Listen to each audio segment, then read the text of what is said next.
ನಮ್ಮಲ್ಲಿ ಅನೇಕರು ನಮ್ಮ ಕರ್ತನಾದ ಯೇಸು ಕ್ರಿಸ್ತನು ಶುಭ ಶುಕ್ರವಾರದಂದು ಸತ್ತು ಭಾನುವಾರದಂದು ಪುನರುತ್ಥಾನ ಹೊಂದಿ ಸತ್ತವರೊಳಗಿಂದ ಎದ್ದರು ಎಂದು ಭಾವಿಸುವುದಿದೆ. ಯೇಸು ತಾನು ಮೂರನೇ ದಿನ ಏಳುತ್ತೇನೆ ಎಂದು ಹೇಳಿದ್ದಕ್ಕೆ ಶುಕ್ರವಾರವನ್ನು ಒಂದು ದಿನವಾಗಿ, ಶನಿವಾರವನ್ನು ಎರಡನೇ ದಿನವಾಗಿ ಮತ್ತು ಭಾನುವಾರದ ಸ್ವಲ್ಪ ದಿನವನ್ನು ಮೂರನೇ ದಿನ ಎಂದು ಎಣಿಸುತ್ತಾರೆ. ಕೆಲವು ಬಾರಿ ಮೂರನೇ ದಿನ ಎಂದು ಹೇಳುವಂಥ ಪದಗಳಿಂದ ದಿನದ ಸ್ವಲ್ಪ ಭಾಗವನ್ನು ಒಂದು ಇಡೀ ದಿನವಾಗಿ ಎಣಿಸಲಾಗುತ್ತದೆ. ದಿನದ ಸ್ವಲ್ಪ ಭಾಗವನ್ನು ಒಂದು ಇಡೀ ದಿನವೆಂದು ಎಣಿಸುವ ಇನ್ನಿತರ ಉದಾಹರಣೆಗಳು ಸತ್ಯವೇದದಲ್ಲಿ ದೊರೆಯುತ್ತದೆ. ಕರ್ತನಾದ ಯೇಸು ಕ್ರಿಸ್ತನು ಹೇಳಿದ ಮಾತುಗಳನ್ನು ನೋಡೋಣ. ಇಗೋ, ನಾನು ಈ ದಿವಸ ಮತ್ತು ನಾಳೆ ದೆವ್ವಗಳನ್ನು ಬಿಡಿಸಿ ಸ್ವಸ್ಥ ಮಾಡುತ್ತೇನೆ. ಮೂರನೇ ದಿನದಲ್ಲಿ ನಾನು ಸುದ್ದಿಗೆ ಬರುತ್ತೇನೆ ಎಂದು ನೀವು ಹೋಗಿ ಆ ನರಿಗೆ ಹೇಳಿರಿ. ಆದಾಗ್ಯೂ ಈ ದಿವಸ, ನಾಳೆ ಮತ್ತು ಮೂರನೇ ದಿನ ನಾನು ಸಂಚರಿಸಲೇಬೇಕು. ಯಾಕೆಂದರೆ ಒಬ್ಬ ಪ್ರವಾದಿಯು ಯೆರೂಸಲೇಮಿನ ಹೊರಗೆ ಕೊಲ್ಲಲ್ಪಡಲಾರನು. ಇಲ್ಲಿ ಇಂದು ಮತ್ತು ಮೂರನೇ ದಿನಗಳು ಅರ್ಧ ದಿನಗಳಾಗಿದ್ದರೂ ಅವುಗಳನ್ನು ಪೂರ್ಣ ದಿನವೆಂದು ಎಣಿಸಲಾಗಿದೆ. ಈ ಮಾತುಗಳನ್ನು ಕ್ರಿಸ್ತನು ಮರಣ ಹೊಂದಿ ಪುನರುತ್ಥಾನ ಹೊಂದಿದ ಮೂಲಾಂಶಗಳನ್ನು ಸೂಚಿಸುತ್ತವೆ ಎಂದು ಕೆಲವರು ಭಾವಿಸುವುದುಂಟು. ನಾನು ಮೂರನೇ ದಿನದಲ್ಲಿ ತಿರುಗಿ ಎದ್ದು ಬರುವೆನೆಂದು ಯೇಸು ಅನೇಕ ವರ್ತಿ ಹೇಳಿದ್ದಾರೆ. ಆದರೆ ಆತನು ವಿಶೇಷ ಉದಾಹರಣೆ ಕೊಟ್ಟು ಮನುಷ್ಯಕುಮಾರನು 3 ದಿನ ಹಗಲು 3 ರಾತ್ರಿ ಭೂಗರ್ಭದಲ್ಲಿರುತ್ತಾನೆ ಎಂದು ತನ್ನ ಕಾಲಮಾನವನ್ನು ಹೇಳಿದ್ದಾರೆ.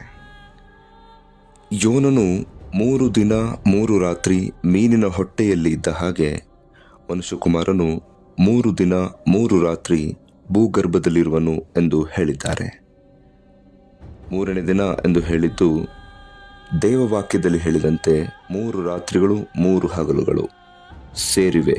ಇದನ್ನು ಈ ವಾಕ್ಯದಲ್ಲಿ ನಾವು ಕಾಣಬಹುದು. ದೇವರು ಬೆಳಕನ್ನು ಕತ್ತಲೆಯನ್ನು ಬೇರೆ ಬೇರೆ ಮಾಡಿ ಬೆಳಕಿಗೆ ಹಗಲೆಂದು ಕತ್ತಲೆಗೆ ಇರುಳೆಂದು ಹೆಸರಿಟ್ಟರು. ಹೀಗೆ ಸಾಯಂಕಾಲವು ಪ್ರಾತಃ ಕಾಲವೂ ಆಗಿ ಮೊದಲನೇ ದಿನವಾಯಿತು. ಇಲ್ಲಿ 3 ದಿನದ ಉದಾಹರಣೆ ತೆಗೆದುಕೊಂಡಾಗ ನಮಗೆ 3 ಹಗಲು 3 ರಾತ್ರಿ ಸೇರಿ 3 ದಿನ ಹೇಗಾಯಿತು ಎಂಬುದಕ್ಕೆ ಉದಾಹರಣೆ ಸಿಗುತ್ತದೆ. ಕ್ರೈಸ್ತರಾಗಿ ನಾವು ನಮ್ಮ ಕರ್ತನಾದ ಯೇಸು ಕ್ರಿಸ್ತರು ಜೀವಿಸಿದ್ದರು, ಸತ್ತರು ಮತ್ತು ತಿರುಗಿ ಎದ್ದು ಬಂದರು ಎಂಬ ಸತ್ಯವನ್ನು ನಂಬುವುದು ಆತನ ಹೂನುಡುವಿಕೆಯ ಸಮಯ, ಘಟನೆಗಳ ಅಂಶವನ್ನು ಹೇಳುವುದಕ್ಕಿಂತ ಹೆಚ್ಚಾಗಿ ಪ್ರಾಮುಖ್ಯವಾಗಿದೆ ಎಂಬುದನ್ನು ನಾವು ಸಾರಿ ಹೇಳುವುದು ಆತನು ಮರಣ ಹೊಂದಿದನು, ಜೀವಂತವಾಗಿ ಎದ್ದನು, ಇಂದು ಕೂಡ ಆತನು ಜೀವಿಸುತ್ತಾನೆ ಎಂದಾಗಿದೆ.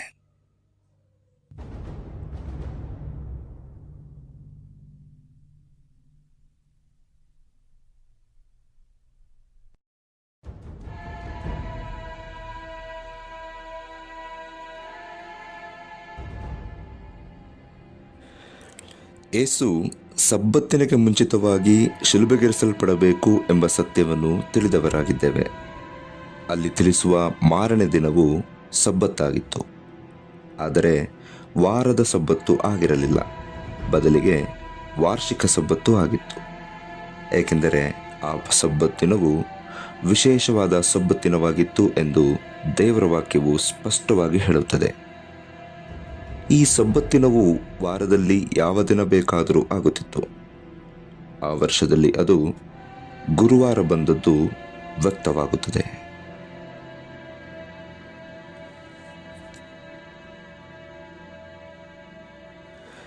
ಆತನು ಸೌರಣೆಯ ದಿನ ಅಂದರೆ ಬುಧವಾರ ಶಿಲುಬೆಗೆ ಹಾಕಲ್ಪಟ್ಟವನಾಗಿ ಹೂಣಲ್ಪಟ್ಟನು.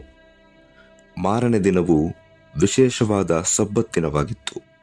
ಅಂದರೆ ಗುರುವಾರ, ನಂತರ ಶುಕ್ರವಾರ, ಅದನ್ನು ಹಿಂಬಾಲಿಸಿ ಅನುಸರಿಸಿ ಬಂದದ್ದು ವಾರದ ಸಬ್ಬತ್ತಿನ. ಕ್ರಿಸ್ತನು ಸಬ್ಬತ್ತಿನ ಹಿಂದಿನ ದಿನದಲ್ಲಿ ಶಿಲುಬೆಗೇರಿಸಲ್ಪಟ್ಟನು ಎಂಬುದನ್ನು ವಿವರಿಸುವುದಕ್ಕೆ ಆ ವಾರದಲ್ಲಿ 2 ಸಬ್ಬತ್ತಿನಗಳು ಬಂದಿದ್ದಾವೆ ಎಂಬುದಾಗಿದೆ. ಅದಕ್ಕೆ ಕಾರಣ ಆತನು ಸಬ್ಬತ್ತಿನದ ಮಾರನೇ ದಿನ ಬರುವುದಕ್ಕೆ ಮುಂಚಿತವಾಗಿಯೇ ಎದ್ದಿದ್ದನು. ಹೀಗೆ ಆತನು ತಾನು ಸೂಚಿಸಿದ 3 ಹಗಲು 3 ರಾತ್ರಿಯನ್ನು ನೆರವೇರಿಸಿದನು.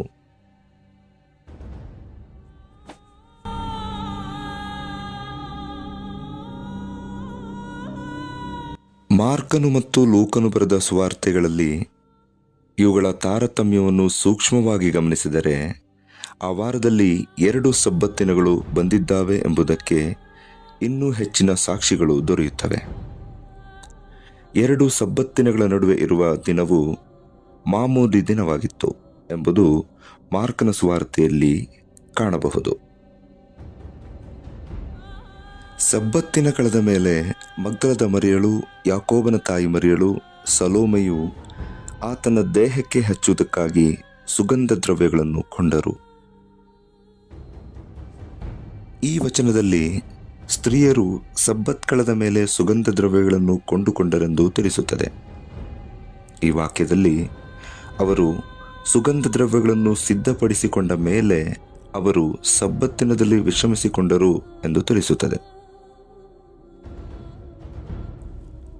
ಅವರು ಹಿಂತಿರುಗಿದವರಾಗಿ ಪರಿಮಳ ದ್ರವ್ಯವನ್ನು, ಸುಗಂಧ ತೈಲವನ್ನು ಸಿದ್ಧಪಡಿಸಿಕೊಂಡು ಆಜ್ಞಾನುಸಾರವಾಗಿ ಸಬ್ಬತ್ತಿನ ದಿನದಲ್ಲಿ ವಿಶ್ರಮಿಸಿಕೊಂಡರು ಎಂದು, ಸಬ್ಬತ್ ಕಳೆದ ಮೇಲೆ ಅವರು ಸುಗಂಧ ದ್ರವ್ಯ ಕೊಂಡುಕೊಂಡರು ಎಂದು ಒಂದು ವಾಕ್ಯ ಹೇಳುತ್ತದೆ.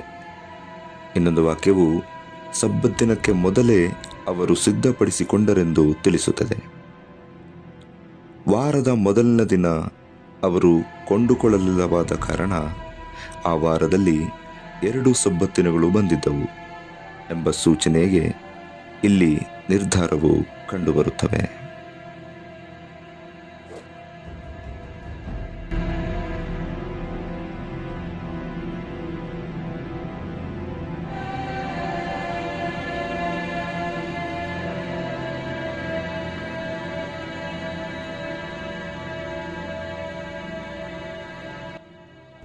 ಇಟರ್ನಿಟಿ ಎಂಬ ಮಾಸಪತ್ರಿಕೆಯಲ್ಲಿ ಅದರ ಸಂಪಾದಕ ಡೊನಾಲ್ಡ್ ಗ್ರೇ ಬಾರ್ನ್ ಹೌಸ್ ಎಂಬಾತನು ತನ್ನ ಲೇಖನದಲ್ಲಿ ಬರೆದದ್ದೇನೆಂದರೆ, ನಮ್ಮ ಕರ್ತನ ಕೊನೆಯ ವಾರದಲ್ಲಿ 2 ಸಬ್ಬತ್ತಿನಗಳು ಇದ್ದವು ಎಂದು ಯಾವಾಗಲೂ ನನಗೆ ಅನಿಸುತ್ತದೆ.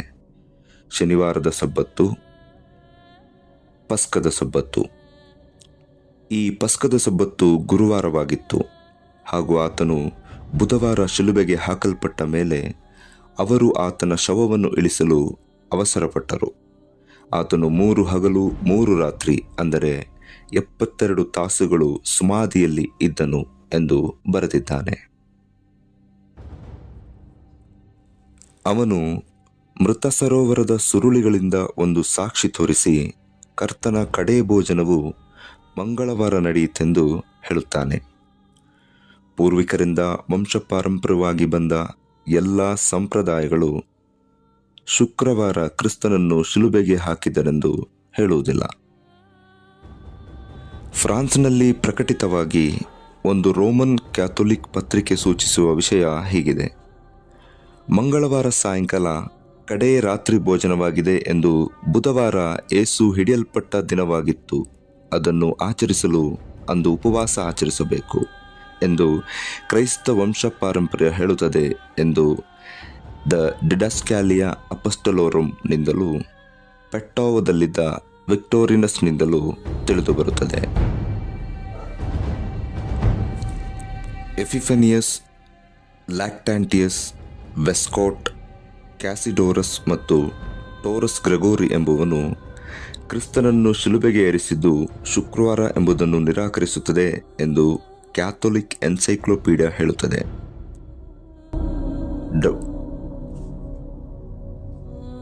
ವಿಲಿಯಂ ಎಲ್ ಪೆಟ್ಟಿಂಜಿಲ್ ಎಂಬುವನು ಬೈಬಲ್ನ ಪ್ರಶ್ನೆಗಳು ಮತ್ತು ಉತ್ತರಗಳು ಎಂಬ ತನ್ನ ಪುಸ್ತಕದಲ್ಲಿ ಈ ಪ್ರಶ್ನೆಯನ್ನು ಹಾಗೂ ಅದಕ್ಕೆ ಉತ್ತರವನ್ನು ಕೊಟ್ಟಿದ್ದಾನೆ. ಶಿಲುಬೆಗೆ ಹಾಕಲ್ಪಟ್ಟದ್ದು ಬುಧವಾರವೆಂದು ನಮಗೆ ಸಂಪೂರ್ಣ ಭರವಸೆ ಇದೆ ಎಂದು ಆಕ್ಸ್ಫರ್ಡ್ ಯೂನಿವರ್ಸಿಟಿ ಪ್ರೆಸ್ನಿಂದ ಮುದ್ರಿತವಾದ ದ ಕಂಪ್ಯಾನಿಯನ್ ಬೈಬಲ್ ಎಂಬ ಪುಸ್ತಕದಲ್ಲಿ ಅದರ ಪುರವಣಿ 156ರಲ್ಲಿ ಕ್ರಿಸ್ತನು ಬುಧವಾರ ಶಿಲುಬೆಗೆ ಹಾಕಲ್ಪಟ್ಟನು ಎಂದು ವಿವರಿಸಿದೆ. ಫಿನ್ನಿಸ್ ಡೇಕ್ ಎಂಬುವನು ಡೇಕ್ಸ್ ಅನೋಟೇಟೆಡ್ ರೆಫರೆನ್ಸ್ ಬೈಬಲ್ ಎಂಬ ತನ್ನ ಪುಸ್ತಕದಲ್ಲಿ ಮತ್ತಾಯನ ಸುವಾರ್ತೆ 12 ವಾಕ್ಯದ ಮೇಲೆ ತನ್ನ ಟಿಪ್ಪಣಿ ಬರೆದಿದ್ದಾನೆ. ಅದು ಹೀಗಿದೆ: ಕ್ರಿಸ್ತನು 3 ಪೂರ್ಣ ಹಗಲು 3 ಪೂರ್ಣ ರಾತ್ರಿ ಸತ್ತಿದ್ದನು. ಆತನನ್ನು ಬುಧವಾರ ಸೂರ್ಯಾಸ್ತಮಾನಕ್ಕೆ ಮುಂಚಿತವಾಗಿ ಹೂಣಿಡಲಾಗಿತ್ತು. ಶನಿವಾರ ಸೂರ್ಯಾಸ್ತಮಾನಕ್ಕೆ ಆತನು ಪುನರುತ್ಥಾನಗೊಂಡನು. ಆತನನ್ನು ಶುಕ್ರವಾರ ಹೂಣಿಟ್ಟರೆಂದು ಎಲ್ಲಿಯೂ ಹೇಳಿಕೆ ಇಲ್ಲ. ಹಾಗಿದ್ದ ಪಕ್ಷದಲ್ಲಿ ಆತನು ಸಮಾಧಿಯಲ್ಲಿ 1 ದಿನ 1 ರಾತ್ರಿ ಮಾತ್ರ ಇದ್ದಂತಾಗುತ್ತಿತ್ತು. ಇದರಿಂದ ಆತನು ನುಡಿದಿದ್ದನ್ನೇ ಸುಳ್ಳು ಮಾಡಿದಂತಾಗುತ್ತದೆ ಎಂದು ಹೇಳಿದ್ದಾನೆ. ಪ್ರಖ್ಯಾತ ಸುವಾರ್ಥ ಸೇವಕ ಮತ್ತು ವೇದಪೀಠದ ಪ್ರಾಧ್ಯಾಪಕನಾದ ಆರ್ಯೆ ಟೊರ್ರೆ ಎಂಬುವರು ಬರೆದ ಮಾತುಗಳನ್ನು ಆತನು ಬರೆದ ಮೂಲಸ್ಥಿತಿಯಲ್ಲೇ ನೋಡೋಣ. ಸಾಮಾನ್ಯವಾಗಿ ವಂಶಪಾರಂಪರ್ಯಗಳ ಸಭೆಗಳು ಅಂಗೀಕರಿಸುವ ಪ್ರಕಾರ ಯೇಸು ಶುಕ್ರವಾರ ಶಿಲುಬೆಗೆ ಹಾಕಲ್ಪಟ್ಟನು, ಭಾನುವಾರ ನಸುಕಿನಲ್ಲಿರುವಾಗಲೇ ಪುನರುತ್ಥಾನಗೊಂಡಿದ್ದಾನೆ ಎಂಬುದು. ಅನೇಕ ಸತ್ಯವೇದ ಓದುಗರು ಶುಕ್ರವಾರ ಸಾಯಂಕಾಲದಿಂದ ಭಾನುವಾರ ಹಗಲಿನವರೆಗೆ 3 ಹಗಲು 3 ರಾತ್ರಿ ಅವಧಿ ಹೇಗೆ ಆಗುತ್ತದೆ ಎಂದು ದಿಗ್ಭ್ರಮೆಗೊಂಡಿದ್ದಾರೆ. ಅದಕ್ಕೆ ಬದಲು ಅದು 2 ರಾತ್ರಿಗಳು ಮತ್ತು 1 ಹಗಲು ಮತ್ತು ಇನ್ನೊಂದು ಹಗಲಿನ ಸ್ವಲ್ಪ ಭಾಗ ಮಾತ್ರವಾಗುತ್ತದೆ.